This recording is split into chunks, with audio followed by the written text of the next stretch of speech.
เพื่อเป็นการทบทวนสรุปตีราคาคืนผลสำเร็จการจัดตั้งปฏิบัติเวทงานประจำปี 2025 และทิศทางแผนการปี 2026 ให้บรรลุตามเป้าหมายที่วางไว้มาในวันที่ 3 กุมภาพันธ์ 2026 นี้อยู่ที่ห้องประชุมเบอร์ 1 เมืองไซจำพรแขวงเวียงคำไซ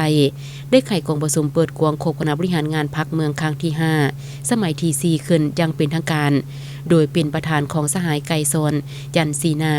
กรรมการพรรคแขวงเลขาคณะบริหารงานพรรคเมืองมีบดาสหายคณะประจำพรรคเมืองกรรมการพรรคเมืองหัวหน้ากองบัญชาการปกส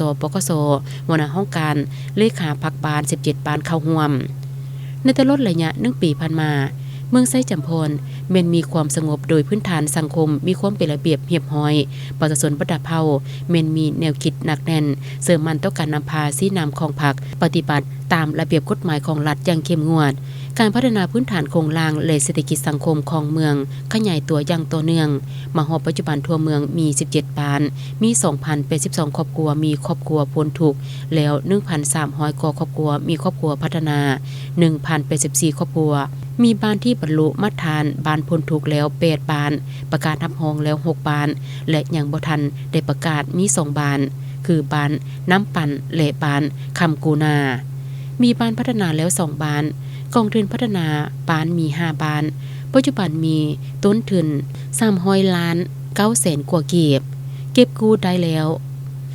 273 ล้าน 4 แสนกว่าและยังค้างนำสมาชิกกองทุน19 คนจำนวนเงิน27 ล้าน 5 แสนกว่าโตค่าผลสำเร็จปัญหาข้อคงค้างทุกเวกงานที่จะได้พร้อมกันแก้ไขในต่อหน้าให้มีความเป็นเอกภาพไปแนวทางเดียวกันนั้นผู้ใดที่เข้าร่วมกองประชุม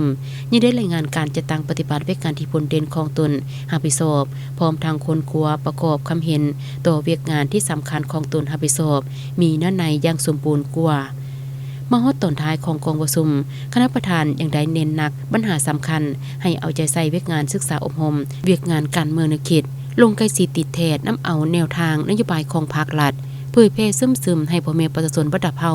มีความรับรู้เข้าใจอย่างลึกซึ้งที่พันกับการสุกโยวิการขบวนการผลิตเป็นสินค้าให้หลายขึ้นโดยนำใส่ท่าแหงที่มีอยู่ภายในเมืองด้วยหลายรูปแบบสามารถสร้างรายรับให้ครอบครัว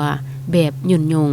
ชีวิตการเป็นอยู่ของประชาชนนับมือนับดีขึ้นประกอบส่วนเข้าในเวียกการป้องกันศาสตร์ป้องกันความสงบปรับปรุงองค์การปกครองการจัดตั้งบ้านให้มีความหนักแน่นเข้มแข็งเป็นแบบอย่างนำหน้าเห็นให้การพัฒนาพื้นฐานโครงสร้างเศรษฐกิจสังคมของเมืองนับมือเติบใหญ่ขยายตัวขึ้นไปเรื่อยๆ